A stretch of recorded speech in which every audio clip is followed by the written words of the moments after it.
Hey guys, it's me, Winged Nightwolf, and I'm here doing a reading, and it's very new to me, and obviously I'm doing The Dream House by Marcia, CutiePie, as you can read there as well, so, it's one of my favorite books, and I know she's read the book online, so if you want to hear her read it, just go to her channel, but I'm going to be reading it because it's also part of my architecture project to be doing diagrams. So I'm gonna read this inside corner to tell you guys what it's about.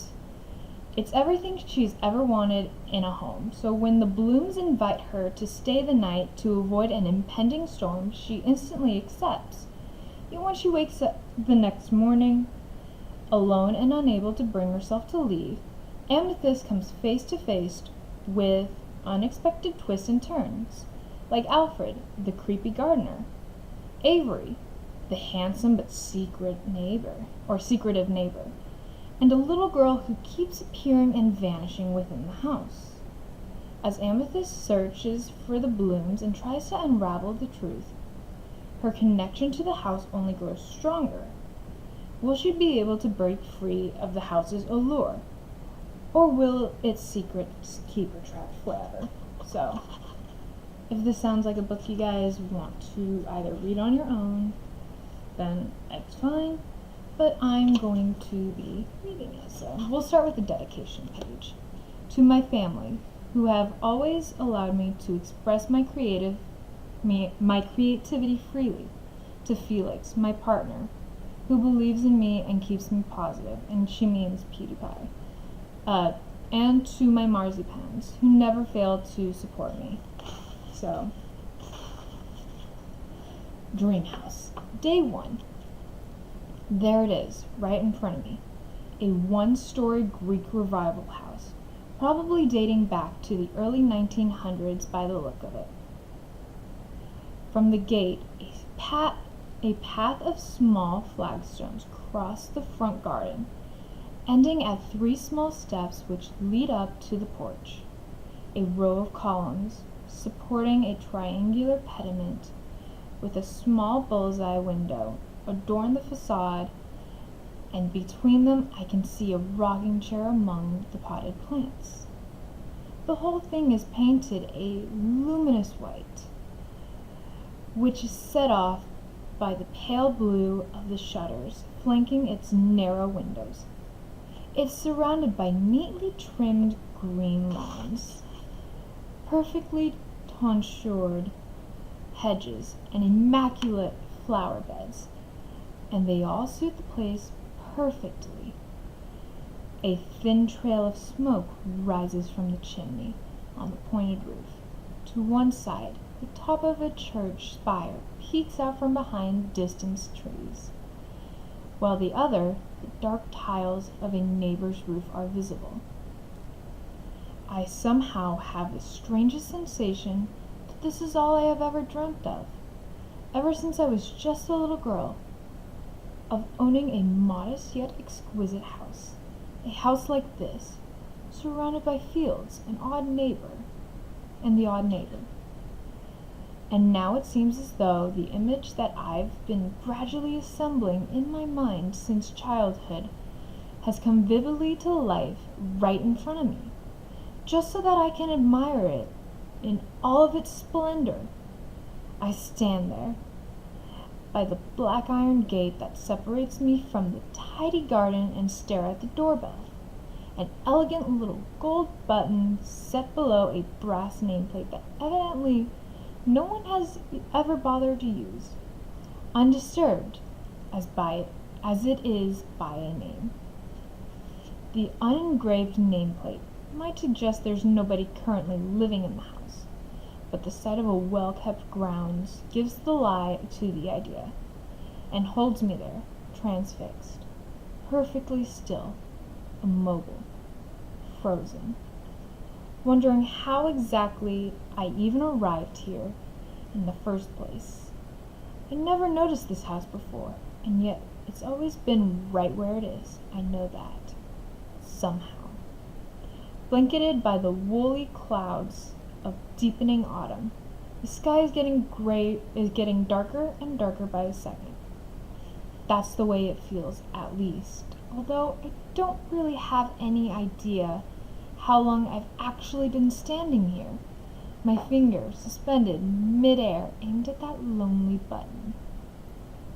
The air is heavy with a powerful smell, something that I recognize, something that makes me think of lawnmowers?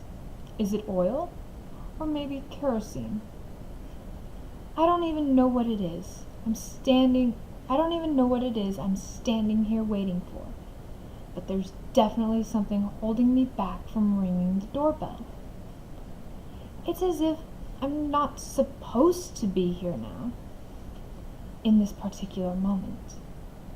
Here I am, though, stuck under this darkening sky, and so I eventually decide to force myself to go through with it.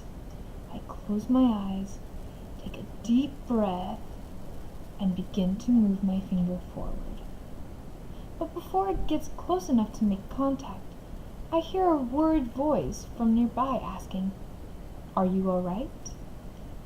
My eyes snap open, and I see an elderly couple standing on the front porch, which just a minute before I'd been admiring with such intensity.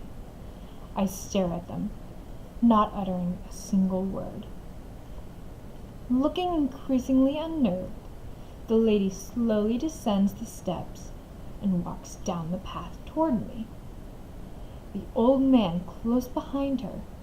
She's not looking at me, though. Her eyes seem to be focused on something over my shoulder. Mine remain locked upon her. She reaches the gate and, looking me full in the face now, her eyes quite concerned, repeats, "Are you all right, dear? You really shouldn't be standing out here in the rain." I gaze down at the gray paving stones beneath my feet and notice that, yes, they're rapidly becoming freckled with dark wet spots. Before I can say anything, the tall gentleman accompanying her opens the gates and puts his arm around me, implying an invitation to enter what I suppose is their lovely home. Once we're safely inside, the front door closes behind us, and I'm ushered over to the sofa near the fireplace. I can't stop looking around the room in which I now find myself. A medium-sized parlor with a high embossed ceiling, its Victorian decor illuminated by two large French windows and a crystal chandelier. It truly is my dream house. It just happens to already belong to someone else. While I make myself cozy, the kindly old lady disappears for a minute, and with shaky hands the old man puts some logs on the fire in an attempt to bring the dying embers back to life. I need a drink of my pumpkin.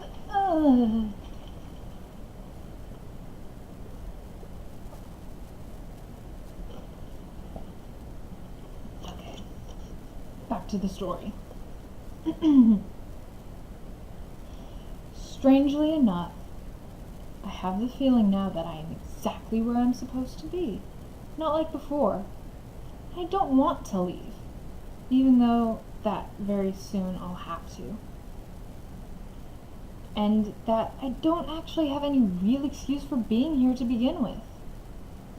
As I sit on the stiff leather sofa, still peering in, wandering around the beautiful room, I realize that the couple who live here must be religious, because the walls and bookshelves are dotted with symbols with meanings I'm not exactly sure of, but which I'm absolutely certain are esoteric. I ask myself why on earth they would be so nice to me, why they would so happily invite a complete stranger inside their home. But then I think, what am I complaining about? I wanted to go inside, didn't I? The sweet-looking lady appears again. She places a cup of hot tea on the coffee table in front of me and clears her throat as she takes a seat at the opposite end of the sofa. She's fair-skinned with hazel eyes, and her hair, short and fluffy, its original auburn color now fading, suits the healthy pink glow of her cheeks. The smile of her face seems forced, though, betraying a tension she's trying carefully to hide. I reach for the cup and feel its warmth between my fingers. "I'm Amabel," she says, "and this," pointing at the man who is now standing by the door with an open book in his hands, "is my husband Marvin. Nice to have you in our home." Giving me a distracted smile, Marvin nods. I open my mouth, but no words come out, so instead I bring the cup to my lips, taking a slow sip, bothered and confused at the same time. What is wrong with me? I've always been aware of the fact that I'm not exactly what you might call a particularly social person, but I'm definitely not rude. And yet that's exactly the way I'm behaving towards these people. Why? But before I get the chance to ponder the question further, Amabel stands up and walks across to the other side of the room to join her husband. "It's getting late," she says, "and there's a storm forecast tonight. You are welcome to spend the night here. I'll take you to the guest room. I hope you'll find it comfortable there." Finding myself unable to reply, I decide that the least I can do is go along with the invitation. So I nod meekly and get up to follow her. As we walk past Marvin, who is still intent on his reading, I manage a quick peek at the embossed title of the volume he is reading: Spiritual Relief. The carpeted floor creaks beneath our feet as we make our way along the corridor, which leads away from the living room. The walls are wainscoted and hung with artworks, and the odd photo at the end of the corridor is the door to a little spare room, isolated from the rest of the house. Now looking visibly pleased to have me there, Amabel holds it open for me. As I step past her and go inside, I manage a gesture with my head that's meant to show my gratitude. While she closes the door, she gives me a smile in return that seems both happy and melancholy. I potter around that solitary yet cozy little room for a little while, trying not to dwell too much upon what a strange situation I have found myself in, but at the same time quite unable to fathom what has happened. In the end, I lay myself down on what turns out to be a surprisingly comfortable bed and do my best to relax. The sound of the breeze blowing softly through the slightly open window by the bed makes me sleepy, and so I decide to switch off the Tiffany lamp that, together with a small alarm clock, occupies the nightstand. A few moments later, I feel my tired, heavy eyes closing, allowing me to get some rest for the night. And that is the end of chapter 1. Now let me see how long we've recorded. We've recorded for 18 minutes. Now let me see how long chapter 2 is, or day 2. It's only a few pages long. It's only like about 7 pages long. So I guess I will stop this video here for chapter 1 so that I can get my homework done, and then if I have time later on, I'll record chapter 2. So thank you guys so much for watching, Leave a like if you liked this video, comment if you have any concerns or questions, and subscribe to the channel. This will be probably going on throughout all of October. Let me see how many chapters there are. I feel like there's like 31, but I'm not 100% sure. Let me check.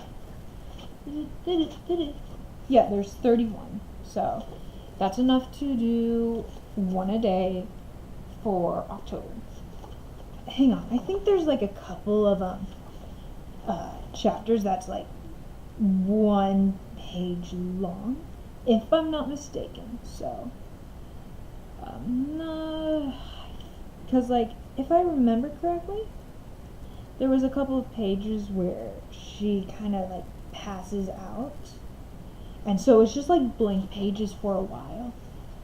I don't feel, oh yes, here it is. Like it's like it's days 24, 25, and 26. So there will be 3 days where it's just a blank page, and so I'll see how I situate that. But thank you guys for watching. So I'll see you in the next one. Bye!